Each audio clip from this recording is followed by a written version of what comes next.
बिस्मिल्लाहिर्रहमानिर्रहीम, अस्सलाम वालेकुम जी। मैं नजमुल हसन बाजवा हूं। नाज़रीन किराम, खबर यह है कि डंडा पीर चल गया है और डंडा पीर चला बड़ा तगड़ा है। हुआ यह है कि जब से care taker prime minister Anwarul हक साहब नामजद हुए हैं, बल्कि सिग्नेचर्स हो गए, अब तो सिर्फ हलबरदारी पीछे रह गई। जब से care taker prime minister Anwarul हक साहब बने हैं, तब से कुछ लोगों की चीखें आसमान पर हैं। और ये वो लोग हैं जिन्होंने उनको केयर टेकर बनाया है। मिसाल है, मैं पीडीएम की बात कर रहा हूं। पीडीएम के ही प्राइम मिनिस्टर और पीडीएम के ही ऑपोजिशन लीडर ने, यानी कि वजीर बराए ऑपोजिशन राजा रियाज वजीर ही थे, है तो पीडीएम से थे, क्योंकि टिकट तो नून लीग का लेना है, और पीडीएम के ही प्राइम मिनिस्टर थे। इन दोनों ने मिलकर निगरान जो वज़ीर आज़म है अनवारुल हक साहब, इनको बनाया है। लेकिन हैरानकुन हद तक पीपल्स पार्टी की चीखें आसमान पर हैं, नून लीग की चीखें आसमान पर हैं, जो लोग बनाने वाले हैं वो रो रहे हैं। तो फिर होया की मतलब ये प्रॉब्लम क्या हुई है? अब नाज़रीन किराम, एक खबर यह है और दूसरी से डायरेक्टली कनेक्टेड खबर है। खबर यह है कि 17 लोग, ये 17 वो लोग हैं जो कि इमरान खान के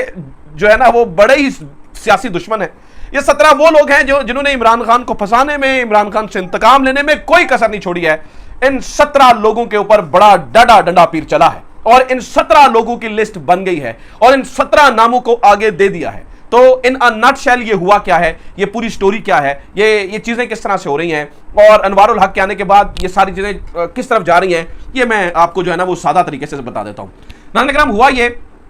कि अनवारुल हक साहब के प्राइम मिनिस्टर बनने के बाद वो तमाम वुज़रा जो कि मजे लेते रहे और ठीक ठाक ठोक ठाक के पैसा कमाते रहे। आपको ये मालूम ही है कि जो पीडीएम के जो वुज़रा हैं, उन्हें यह था कि आज गवर्नमेंट गई कि कल गवर्नमेंट गई, जब से गवर्नमेंट बनी थी। तो इनका जो एक बेसिक मोटिव था वो ये था कि जितना ज्यादा पैसा बना सकते हैं बना लें, यानी कि लुटो ते फुटो। और ठीक ठाक रज रुज के करप्शन हुई है और इन लोगों के करप्शन करने से हुआ ये कि सबसे ज्यादा नुकसान पहुंचा एस्टैब्लिशमेंट को। एस्टैब्लिशमेंट ये समझती है कि अवाम के अंदर जो एक इन दिनों जज्बात हैं वो यानी कि थोड़े से गुस्से के जज्बात हैं, वो इस वजह से हैं। एक तो ये है ना कि एंटी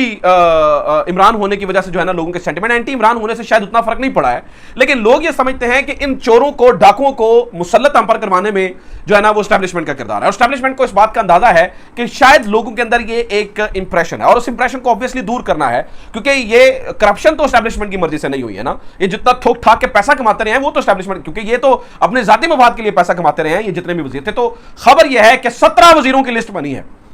17 वजीरों की लिस्ट बनी है जिनका कड़ा एहतसाब होने जा रहा है और उनमें से कुछ लोगों को जेल होते हुए भी आप देखेंगे। और उनमें से वो लोग हैं जो ज्यादातर जो है ना वो ठीक ठाक उन्होंने पैसा कमाया, ठीक ठाक जो है ना वो किक बैक्स लिए, ठीक ठाक जो है ना वो उन्होंने अपने अपने मोटे पेटों को जो है वो ठीक ठाक रजाया है।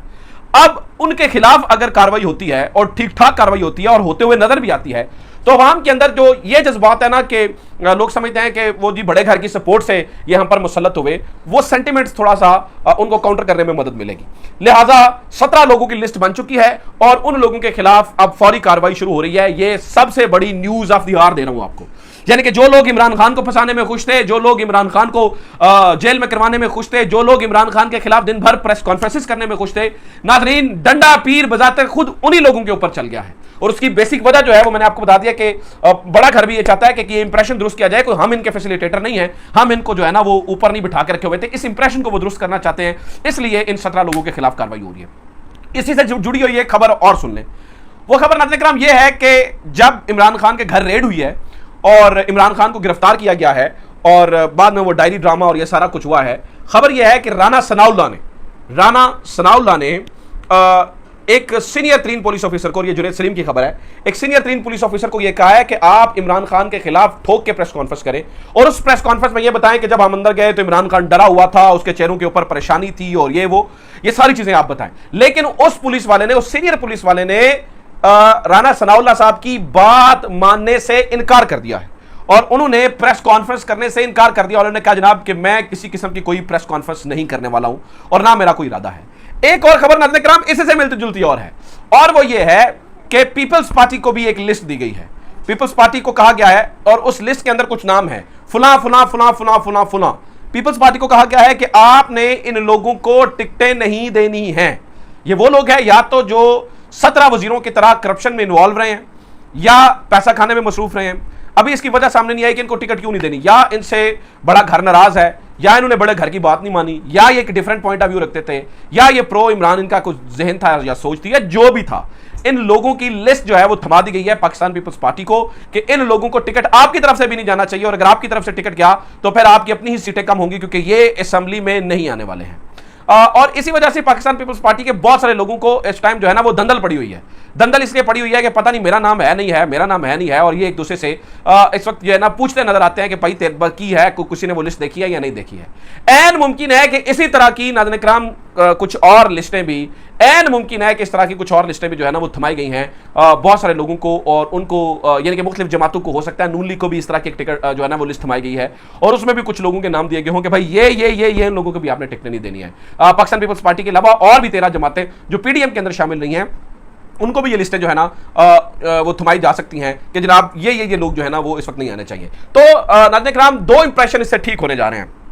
एक ये कि ये सिर्फ इमरान खान के बड़ा घर खिलाफ है और इन चोरों को सपोर्ट करता है और इन चोरों को हम पर मुसल्लत करने वाले ये हैं, इस इंप्रेशन को वो ठीक करने वाले हैं। दूसरा ये इंप्रेशन ठीक करने वाले हैं कि हमको इनके दोस्त नहीं है और सिर्फ हम इमरान खान के खिलाफ नहीं है, बल्कि हम उस हर शख्स के खिलाफ हैं जो करप्शन करता है, जो चोरी करता है, जो कुछ भी करता है, तो हम उस शख्स के खिलाफ हैं, हम उसके खिलाफ जो है वो कार्रवाई करने वाले हैं और उनके खिलाफ जो है वो कार्रवाई होगी। तीसरा ये है नाज़रीन इकराम के, एक और चीज ये है कि पाकिस्तान तहरीक इंसाफ के लिए भी कोई बहुत अच्छा वक्त नहीं है, कोई आइडियल सिचुएशन नहीं है। अभी मुझे यह पता चला है कि पाकिस्तान के तहरीक इंसाफ के झंडे बेचने तक की पाबंदी है। हो सकता है अनवारुल हक साहब जब ऑफिस संभालें तो उसके बाद सिचुएशन जो है ना वो इंटायरली बदल जाए, सिचुएशन बिल्कुल मुख्तलिफ हो जाए, तब्दील हो जाए, पाकिस्तान तहरीक इंसाफ के हक में कुछ अच्छी चीजें होने शुरू हो जाए। लेकिन फारूक हबीब साहब ने अभी एक लिस्ट शेयर किया है जिसमें उन्होंने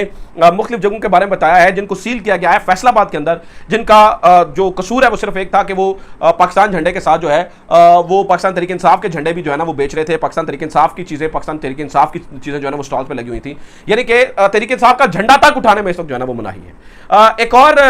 नाज़रीन इकराम जगह पर तज्जिया करते हुए जो है ना वो सीनियर तज्जियाकार जो है वो ये कह रहे थे, और बहुत सारे लोग जो कि जियो के ऊपर भी आते हैं कि अगर तहरीक इंसाफ को आज़ादी का जश्न मनाने की इजाज़त नहीं है तो पीछे फिर जो है ना वो कसर क्या रह जाती है, पीछे कोई चीज़ रह नहीं जाती है। और ये भी है कि मुख्तलिफ लोगों के इलेक्ट्रॉनिक मीडिया के ऊपर बोलने पर भी पाबंदी लगा दी गई है, यानी कि मियां असलम इकबाल के बोलने पर, हमाद अजहर के बोलने के ऊपर, फरक हबीब के बोलने के ऊपर और बाकी मुख्तलिफ लोगों के बोलने के ऊपर जो है ना वो पाबंदी है इस वक्त, और वो नहीं बोल सकते हैं। इसके अलावा साबिर शाकिर, मोहित पीरजादा,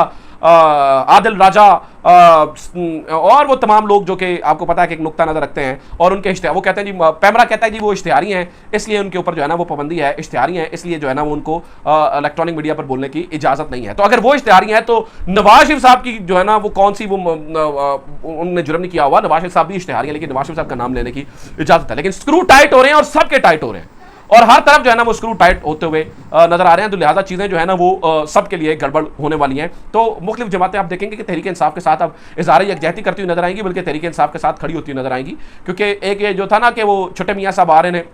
छोटे मियाँ साहब की बत्ती गुल हो चुकी है और इलेक्शन जो है ना वो थोड़े से डिले हो गए। एक खबर नाज़रीन इकराम ये भी है कि शाह महमूद कुरैशी साहब,